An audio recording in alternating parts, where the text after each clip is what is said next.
Next topic, how do metals and non-metals react? Metal atoms have only few electrons in the outermost shell.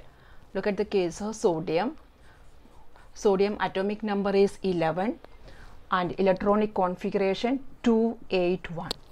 They have few, look at the outermost shell, only few electrons in the outermost shell, whereas non-metal atoms have lot of electrons in the outermost shell. And take it as chlorine is a non-metal. The atomic number is 17, electronic configuration 287, lot of electrons in the outermost shell. This means that these metals tend to react with non-metal. When a metal reacts with a non-metal, the electron transfer from metal to non-metal. These electron transfer from metal to non-metal. This create oppositively charged ions. That means from this we are getting there is a force of attraction between atoms or ions or molecules that enable the formation of the compound. Look at sodium, outermost shell contains 1 electron, chlorine, that means 7 electrons in the outermost shell. We are representing dot or star. 1, 2, on one side 2 electrons we are representing 1, 2, 3, 4, 5, 6, 7. So this there is a force of attraction between these two electrons. They transfer like this. Sodium has 1 electron extra, then only to complete the octet structure, and chlorine needs 1 more electrons to complete their octet structure. So this they transfer 1 electron. There is a force of attraction between these two atoms. There we call it as chemical bond. Otherwise, simple we call it as bond.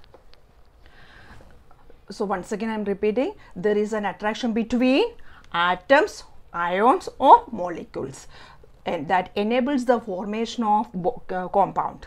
So they form a sodium chloride compound. So that is known as chemical bond. Simply we call it as bond.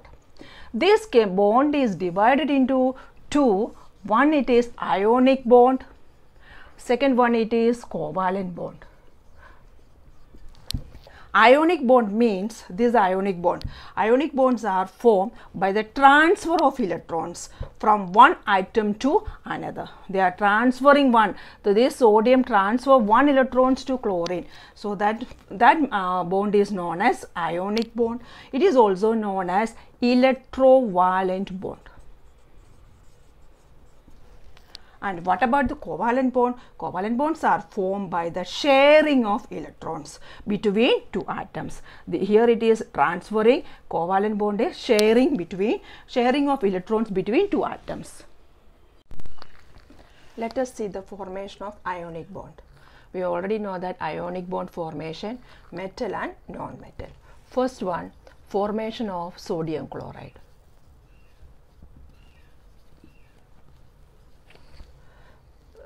So you have to write like this: sodium and chlorine.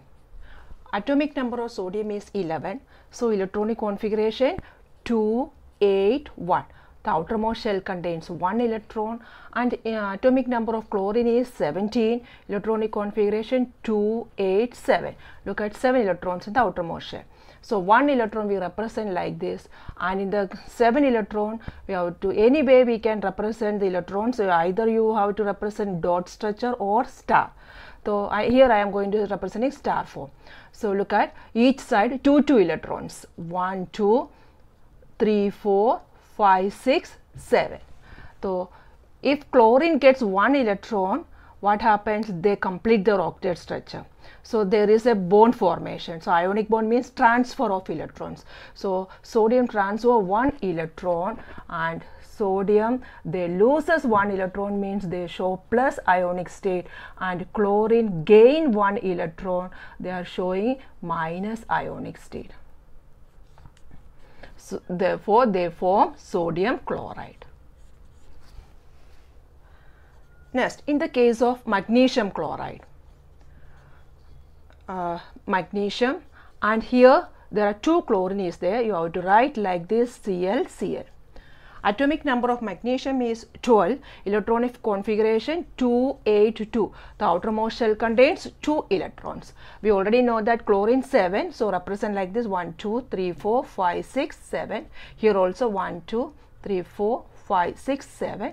So 1 electron from magnesium transferred to the first chlorine and another electron transferred to the second chlorine. So the magnesium loses 2 electron like this, and chlorine gain electron. Chlorine 1, 2, 3, 4, 5, 6, 7, 8 like that.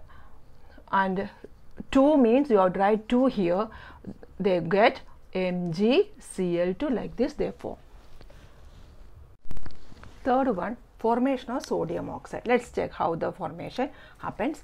Here sodium, 2 sodium are there. You have to represent 2 sodium and 1 oxygen, 1 oxygen. Already know that atomic number of sodium is 11, electronic configuration 281. So 1 electron in the outermost shell, 1 electron like this. And oxygen, atomic number of oxygen is 8, electronic configuration 26. So outermost shell contains 6 electron. So how it is? 1, 2, 3, 4, 5, 6. Keep empty like this. So because the electrons are transferred from this side.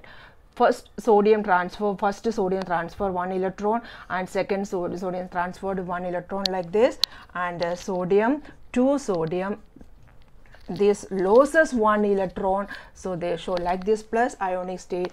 Oxygen gain 2 electron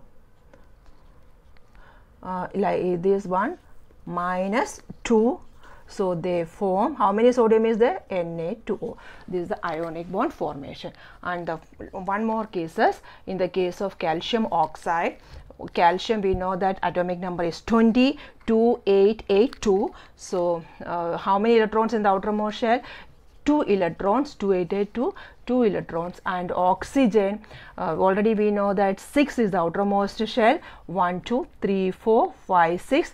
Directly these 2 electrons transferred to oxygen. Calcium loses 2 electron and oxygen gain 2 electron. So they form CaO, calcium oxide. Very important thing, one you have to remember, in the case of ionic bond, how they form metal and non-metal formation. Metal and non-metal formation, the ionic bond, and the transfer of electrons.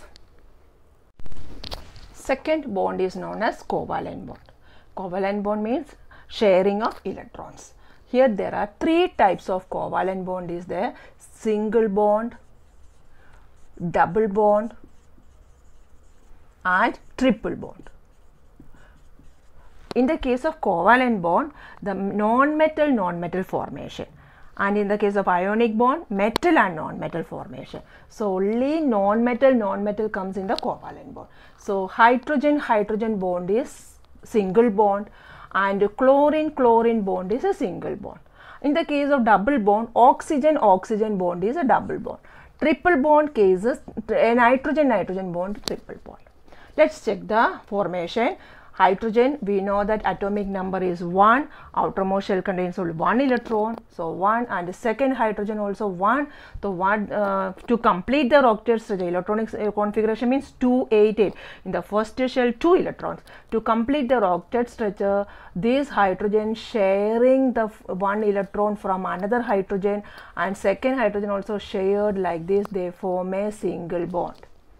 And check the case of chlorine. Chlorine, we know that outermost shell contains 7 electrons. Look at 1, 2, 3, 4, 5, 6, 7. And second chlorine also 1, 2, 3, 4, 5, 6, 7. And to complete the octet structure, the first chlorine shared 1 electron from the second chlorine, and this chlorine also shared 1 electron from the first chlorine. They form a single bond like this. Hydrogen bond, chlorine bonds are single bond. Now check the double bond case. Oxygen bond is double bond, very important thing you have to remember. And the 4th lesson carbon compounds, it comes like that. So at that time also it is there. And oxygen bond, look at our oxygen, atomic number is 8, electronic configuration 2, 6. So 6 electron in the outermost shell. How the electrons represent? 1, 2 here, 3, 4, 5, 6. and second oxygen 1, 2, 3, 4, 5, 6, because here we need the bond formation we have to show. The first oxygen shared these 2 electrons, check it out, 8, they complete their 8 electrons, they are shared, and second oxygen also shared from the first oxygen, so they form double bond. Same in the case of nitrogen also. Nitrogen atomic number is 7, so electronic configuration 2, 5, 5 electrons in the outermost shell. Here it is different. We already studied 2 electrons is representation in each side, but in the case of nitrogen 3 electrons we are representing, and 5, look, 3 plus 2, 5, and second nitrogen 1, 2, 3. Why we have to do like this? Because we have to show the bond. So first nitrogen shared these 3 electrons from the second, look, 1, 2, 3, 4, 5, 6, 7, 8, 8 completed, and second nitrogen also they share, like this they form a triple bond. The same part will come on the next lesson also, that time we will study in detail.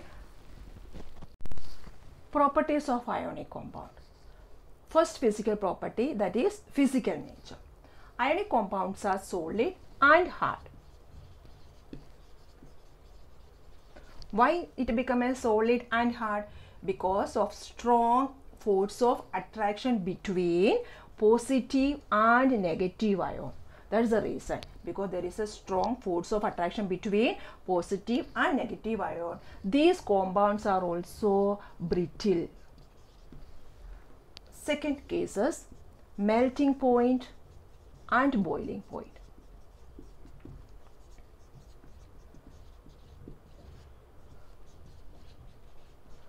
Ionic compounds have high melting point and boiling point. Very important, ionic compounds have high melting point and boiling point. Why? Because considerable amount of energy is required to break the strong inter-ionic attraction. Sodium and chlorine, they need a considerable amount of energy to break this, the strong inter-ionic attraction. That is the reason. Third one, it is solubility.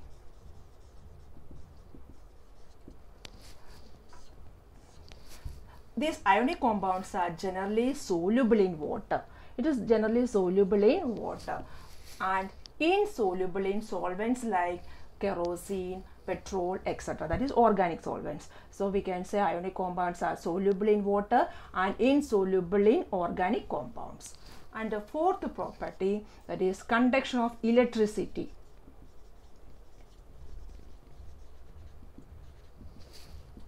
Ionic compounds conduct electricity in molten state. Very important, ionic compound conduct electricity in molten state. Why? Because there is the molten state electrostatic force of attraction between these oppositively charged ions, that is overcome due to heat, that overcome. So these ions move freely, that time they conduct electricity. That is the reason. So why they conduct electricity in the molten state? There is in molten state electrostatic force of attraction between these positive charge ion, positive charge, these oppositively positive and negative charge ion, that is oppositively charged ions are overcome due to heat. Positive and negative charge, they overcome due to heat. These ions move freely and conduct electricity. Next topic, occurrence of metals. We already know that the earth crust is the major source of metals.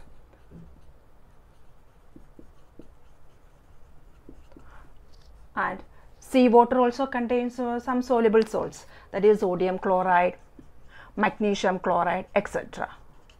And the next case is the elements or compounds which occur naturally in the earth crust, that is known as minerals. They are occurring naturally. We call it as minerals. At some places, these minerals contains very high percentage of a particular metal, and that metal can be profitably extracted from it. That we are profitably extracting, we call it as ores. Next, we are going to study how the extraction of metals. Profitably, how we have to extract it. That is known as extraction of metals. Metals is extracted from, this metal is extracted from, we already know the ores. Metal is extracted from ores. Some metal are found in the earth crust in free state. The metal at the bottom of the activity series, we know that the bottom reactivity series are least reactive metals, and they are found in the free state. Which are the metals found in the free state? Gold, silver, platinum, copper. These are least reactive metals. They are found in the free states. Very important thing, you have to remember, gold, silver, platinum, copper, these all are found in the free state. Sometimes this copper and silver also found in the combined state, as well as combined state means their sulfide ore. What type of ore they can see? Sulfide ore or oxide ore. Sometimes they can see as oxide ores. Very important thing, that is sulfide ore or oxide ore. Metals, now we have look at the reactivity series, top reactivity series. Metals at the top of the activity series, that is potassium, sodium, calcium, magnesium, aluminum, this much they are shown highly to less they are moving. So from this they are so reactive, and they never found in the nature as free elements, they never found. So the metals in the middle activity series, what about the middle activity series? After aluminum, we know that zinc, iron, lead, etc. they are moderatively reactive. They found in the earth crust mainly as the same as oxide ore, sulfide ore or carbonates ore. Oxide, sulfide or carbonates. We are going to study about these all things. On the basis of this reactivity, we can group the metals with the following three categories: metals of low reactivity, metals of the middle reactivity, metals of the high reactivity. And several steps involved in the extraction of pure metals from its ore. So many steps are there.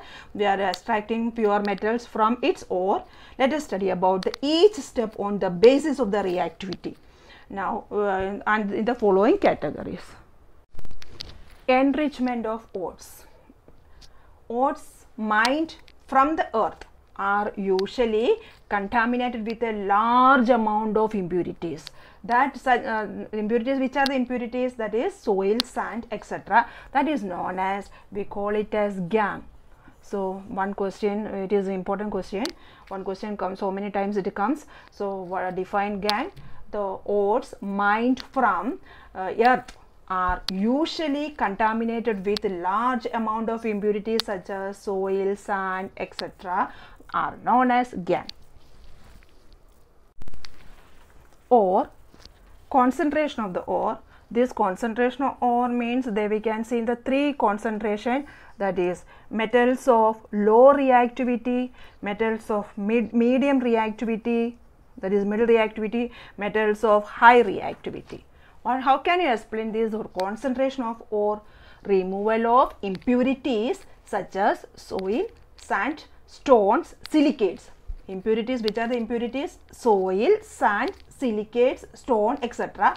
from the metal ore are known as concentration of ore. So from this we have to remove these all things. So we are divided into three categories: low, medium and high. Let us study that one.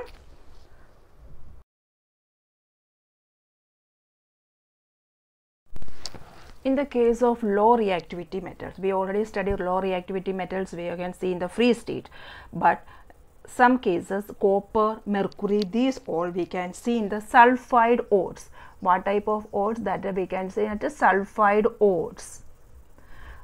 This sulfide ore, we have to do this roasting method, roasting.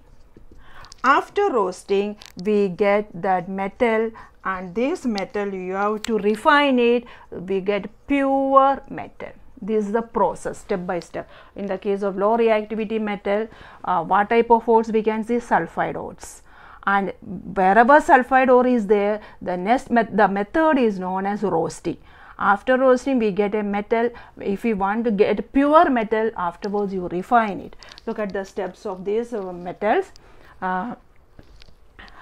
Take it as in the case of mercury. Mercury, that is, we can see as mercuric sulfide. Mercuric sulfide, the name of this mercuric sulfide is known as cinnabar. C-I-N-N-A-B-A-R, cinnabar. So this mercuric sulfide, what type of method is possible? We can see mercury in the mercury sulfide form. So it is a roasting. Roasting means what? It is heating. React with oxygen. This react with oxygen, and heating means we have to show the symbol delta sign, and we get mercury and oxygen to form mercuric oxide plus, and this sulfur and oxygen, they react sulfur dioxide gas. So you have to balance it.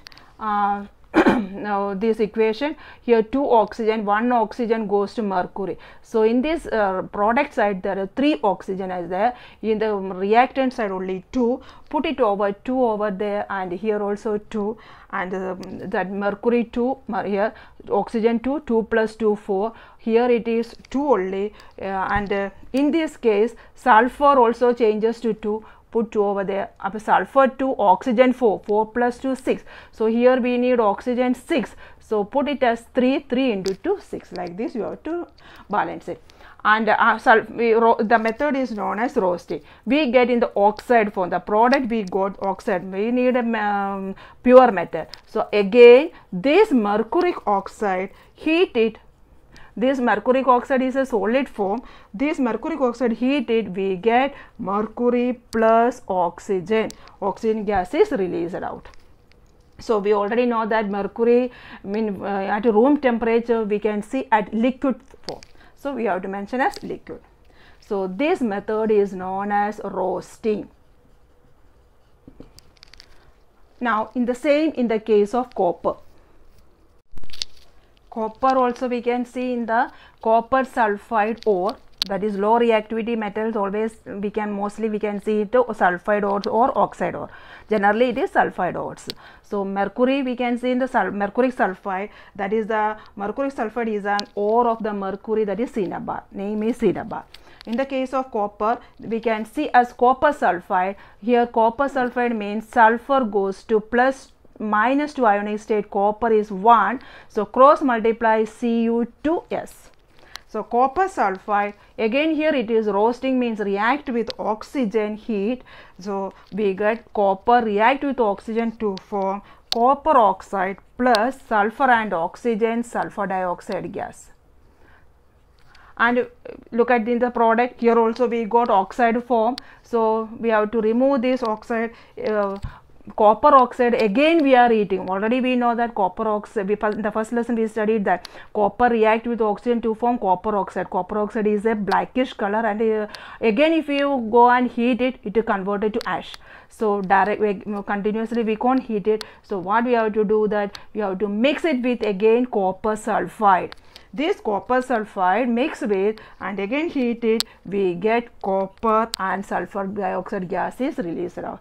This method is known as roasting. It is a very important thing you have to remember in the case of copper. Copper oxide continuously never heated. So what happened to do this? We have to mix it with copper sulfide. So we get copper and sulfur. This method is known as, after refining we get a pure copper.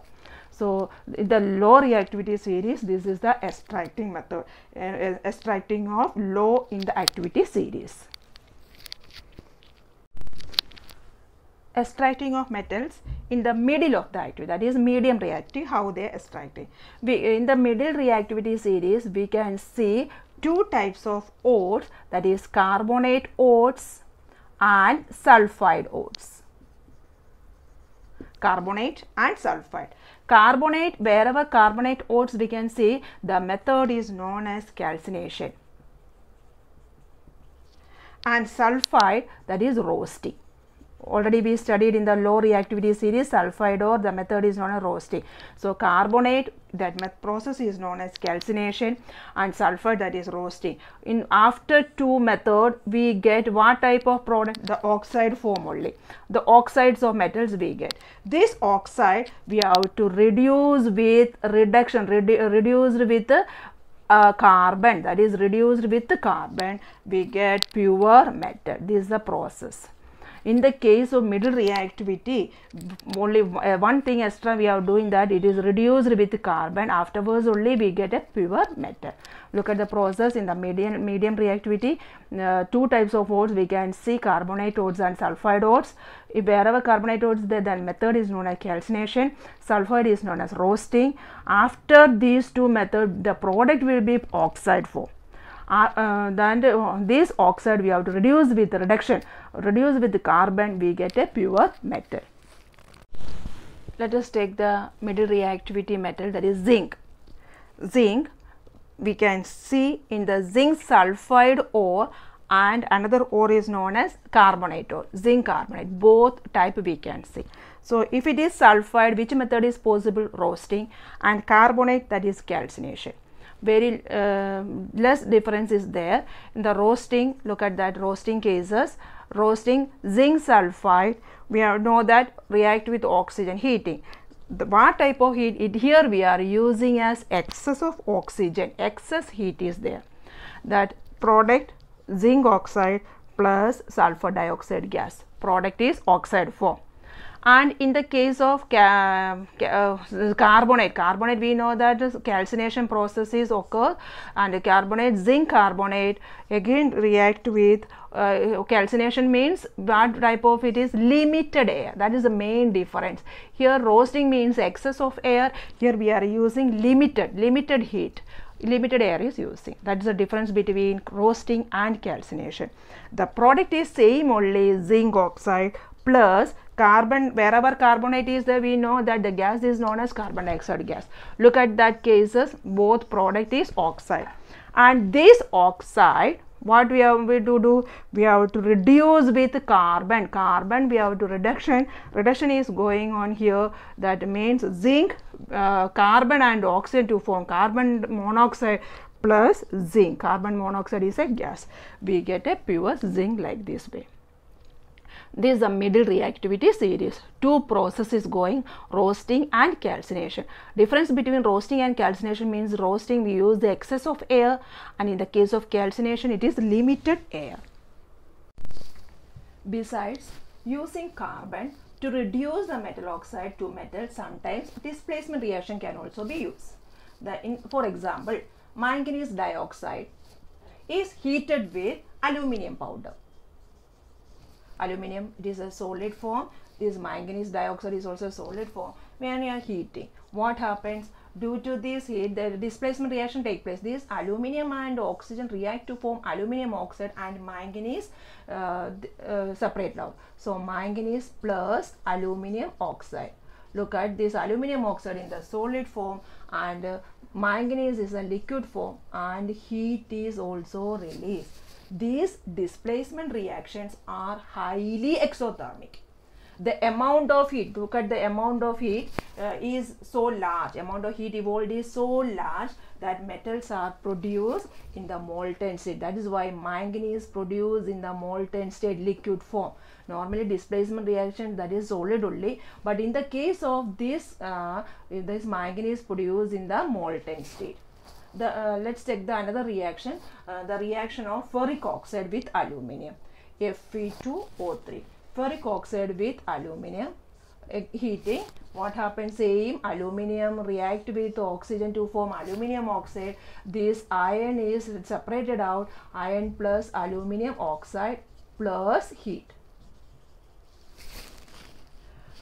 This reaction is used to join the railway tracks or cracked machine parts, and this reaction is known as, very important reaction it is, this reaction is known as thermite reaction.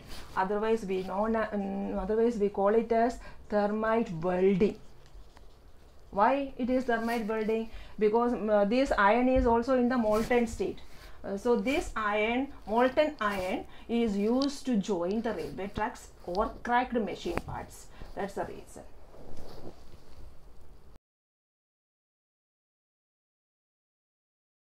Extracting metals of high reactivity. We know that these highly reactive metals, these are very reactive. They cannot be obtained from their compounds by heating with carbon. For example, carbon cannot reduce the oxides of sodium, magnesium, calcium, aluminum, etc. to the respective metals. This is because these metals have more affinity for oxygen than carbon. These metals are obtained by electrolytic reduction method. This method only, for example, sodium, magnesium, calcium are obtained by the electrolysis of their molten chlorides. Sodium, magnesium, calcium, potassium also there. So potassium, sodium, magnesium, calcium, all these are obtained by molten chlorides. These metals are deposited at the cathode. Cathode means negatively charged electrode, that is cathode, negatively charged electrodes, whereas chlorine, this chlorine are liberated at the anode, that is positively charged electrode. At cathode, what happens? Look at that. At cathode, look at the case of sodium. This sodium, we know that sodium ionizes one electron, that outermost shell contains one electron. So sodium, one electron is there, they form sodium atom, and at anode, chlorine, the chlorine Cl minus, this chlorine forms chlorine gas plus what happened? 2 electrons are released out. Similarly, aluminum is obtained by the electrolytic reduction of aluminum oxide. Next case, we are going to studying about the refining of metals.